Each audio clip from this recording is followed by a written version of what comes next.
बोला बजरंगबली की जय। भारत माता की जय। भारत माता की जय। वंदे मातरम। वंदे मातरम। 26 गांव की एकता जिंदाबाद जिंदाबाद जिंदाबाद। 26 गांव की एकता जिंदाबाद जिंदाबाद जिंदाबाद। हमारी एकता जिंदाबाद जिंदाबाद जिंदाबाद।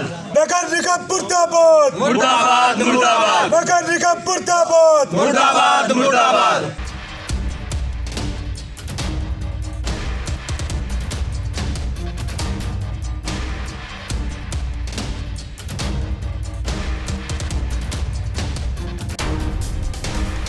नगर निगम में फरीदाबाद के 26 गांव को शामिल किए जाने को लेकर आज 26 गांव के जितने भी पंच है, सरपंच है, आज वो बड़ौली गांव में अपने खून से प्रधानमंत्री नरेंद्र मोदी और मुख्यमंत्री को पत्र लिख रहे हैं और उनसे कह रहे हैं कि जो इनके गांव हैं 26 गांव हैं उनको नगर निगम में शामिल ना किया जाए। इसी को लेकर आज ये लोग यहाँ पर अपने खून से पत्र लिख रहे हैं और सरकार से गुहार लगा रहे हैं कि उनके जो एक गाँव है उनको गाँव ही रहने दिया जाए, उनको नगर निगम में शामिल ना किया जाए। इसी को लेकर आज यहाँ पर कुछ लोग हैं जो अपने खून से पत्र लिख रहे हैं और जानते कि क्या है वो सरकार से क्या गुहार लगाना चाहते हैं। सर बताइए, क्या आप अपने खून से पत्र लिख रहे हैं, क्या सरकार से क्या गुहार लगाना चाहते हैं? सरकार से सीधे हमारा सवाल है कि ये जो 26 गांव नगर निगम में शामिल करने का जो उन्होंने तानाशाही अध्यादेश पारित किया है, हम 26 गांव की आज जो एक ग्राम सभा हुई है हम उसमें खारिज करते हैं और माननीय प्रधानमंत्री जी को, मुख्यमंत्री जी को जो हम खून से अपना पत्र लिख रहे हैं उसमें साफ साफ है हम मर जाएंगे लेकिन अपने गाँव नगर निगम में नहीं देंगे। सख्त चेतावनी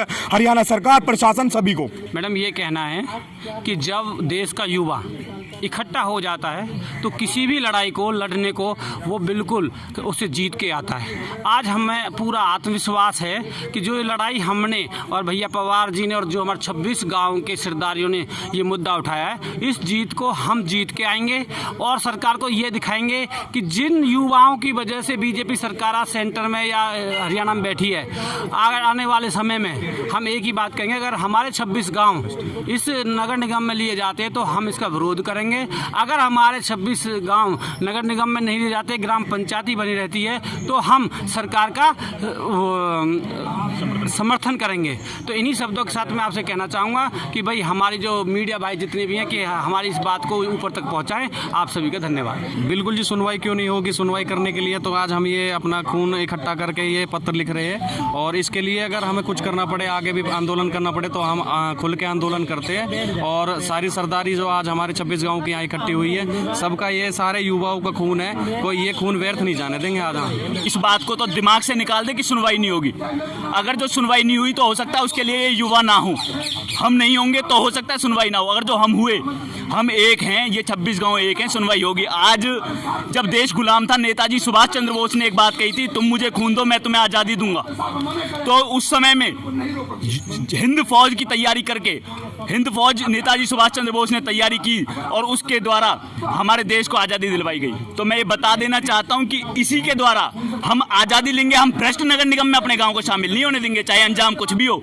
हम नगर निगम जो भ्रष्ट नगर निगम है उसमें हम किसी भी तरीके से शामिल अपने गांव को नहीं करेंगे। फरीदाबाद के 26 गांव को नगर निगम में शामिल होने को लेकर जो गांव के सरपंच है, पंच है, वो आज अपने खून से प्रधानमंत्री नरेंद्र मोदी और मुख्यमंत्री को पत्र लिख रहे हैं और कह रहे हैं कि जो उनके गांव हैं उनको नगर निगम में शामिल ना होने दिया जाए।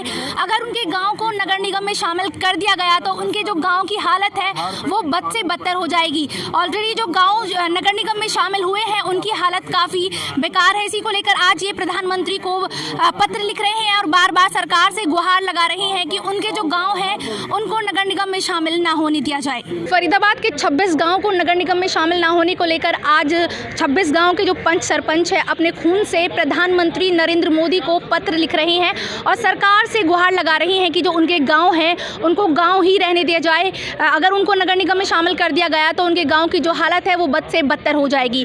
अब देखना ये होगा कि इन्होंने जो आज अपने खून से पत्र लिखा है वो कितना रंग लाता है। आज इन्होंने पत्र जो लिखा है, क्या इस पर कोई सुनवाई होती है, कोई कार्यवाही होती है? इन सब को जानने के लिए जुड़े रहिए पायनियर हरियाणा के साथ।